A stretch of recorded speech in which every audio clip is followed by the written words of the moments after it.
Most people think you need 10 days to see the best of Patagonia, but we're going to show you how to do it in 3. From the elusive Puma sightings to the 8th wonder of the world, this is the ultimate 2026 guide to Torres del Paine for travelers who are short on time. Staying at Hotel del Paine, just outside of the national park boundary, allowed us to see plenty of sights in a short amount of time. Well, this is superb. We are staying at Hotel del Paine, just outside the park, like literally just outside. And I have this spectacular view of the lake in front of me, these wonderful cabins. It's a really serene setting and a great place to spend 2 nights.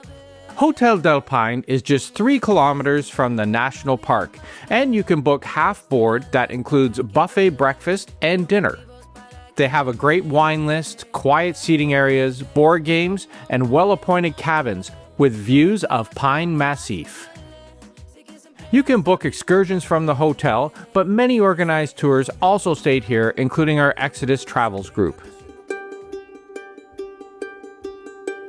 Oh my God, we just saw Puma. Oh man, I couldn't even believe it. I couldn't believe it when the driver said it. It was amazing. I know, we were driving along and our guide said that we're going to go this route because our driver said that there's some Pumas sometimes spotted along here. And Dave was like, yeah, right. I don't think so. There's no way where we're driving along the road that we're going to see these elusive animals. I know, I never thought I'd see one. And then just a couple minutes later, the driver yelled, Puma! And there we saw a family of 3, a mom and 2 cubs. Yeah, amazing. Wow, what a rare experience to have here in Torres del Paine. Amazing. It used to be quite rare to see pumas in Torres del Paine, but today it is the best place to see pumas in the wild. Torres del Paine has been a UNESCO World Heritage Site since 1978, and the wildlife is protected. It has its own Big 5, just like Africa, that you can keep an eye out for. It not only has the puma, but it has the Andean condor that we saw flying in the distance overhead, the South Andean deer, or waymule, Darwin's rhea, which is a large flightless bird that reminded me a bit like an ostrich or an emu, and the guanaco, which is closely related to the llama and alpaca family. You'll see a lot of guanacos. Hiking in the rain in Patagonia. There are several hikes you can do besides the W Trek or the O Circuit, and a nice short hike for views of the towers is out to the Salto Grande waterfall. Where are these waterfalls? Salto Grande is a powerful waterfall that is an easy hike from the main road. This is the largest waterfall in Torres del Paine, and definitely worth stopping to see its large drop or step from the Pine River to the Pejo Lake. We have come to the incredible Cascadas Peñas. This is a really beautiful tiered waterfall, and hey, the towers are right in the back. It's spectacular, one stop after another. Another popular waterfall to see is the Cascadas Pine. It has great views of the 3 towers and is located right off the road. Make sure to take a walk up to see the full view from above, as it's easy to just take a quick look from the parking lot, but we love seeing its unique rock formations up close. We are at Lake Gray and we are about to go on the catamaran to see the Lake Gray Glacier.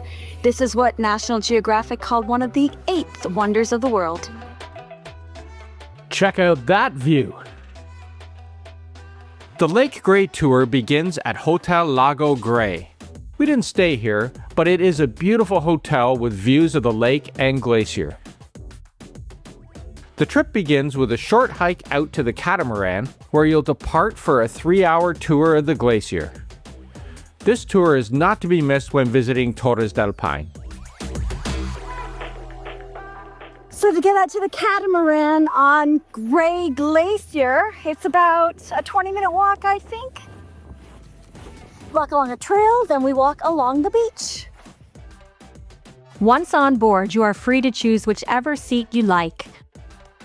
We had some rough weather that day and had to sit inside during our trip out, but Dave and I hiked fast so that we could get a front row seat. But really, any seat will do. We may not go outside, but at least we get a Pisco sour. A Pisco sour is Chile's national drink, and one Pisco sour is included with your ticket. You can purchase more if you like, and on the way back, they even make it with fresh ice from the glacier. Well, I'm going to have another Pisco sour because we're getting pure glacial ice here. So just any excuse for another drink, right? You got it. Ooh, I like it. Well, it was a bumpy ride to get out here, but the captain has let us out for a bit. I'm not sure if we're allowed to stay out for a while or if we're just while we're stopped, but we're out on deck. All right, we made it here to the glacier. Some really blue ice, kind of a lousy day, but a fun boat ride. Well, this is spectacular. I thought we only had 2 glaciers to see, but we're going to a 3rd. Wow. Once we arrived at the glacier, the captain let us out on deck to view all 3 lobes of the Great Glacier. This giant glacier is 28 kilometers long and 6 kilometers across, and we had a front row seat to view its beautiful shades of blue. You know, these glaciers here, they're so clean and blue. I've seen a lot of them where they're really dirty. And this is really fresh and clean. No wonder it's the 3rd place in the world for the most fresh water. All right, we ended up getting outside for a little bit and saw the glaciers and the icebergs. It was fantastic. A little windy, a little chilly, but worth it. One of the most popular day trips to Torres del Paine is to stop at the main viewpoints to see the famous 3 towers of the national park. We have come to Lake Azul, which is known for its beautiful reflections of the towers. And today we're quite lucky. It's very still and there's not a lot of people around. So you can really see the reflections of the mountains and the towers in this lovely little lake. By far the best time to see the towers is in the morning, as the clouds often roll in by afternoon. There are plenty of stops to view the famous towers of Torres del Paine. Torres actually means towers in Spanish, and the 3 towers dominate the national park. Many people often take a hike to the viewpoints or do the rugged W trek, but we had limited time, so we spent the morning taking in all of the different viewpoints on our tour. We're off to check out the Milodon Caves. I think that's how you say it. Well, the caves cost 8,400 pesos to get in, and you can only pay by credit card.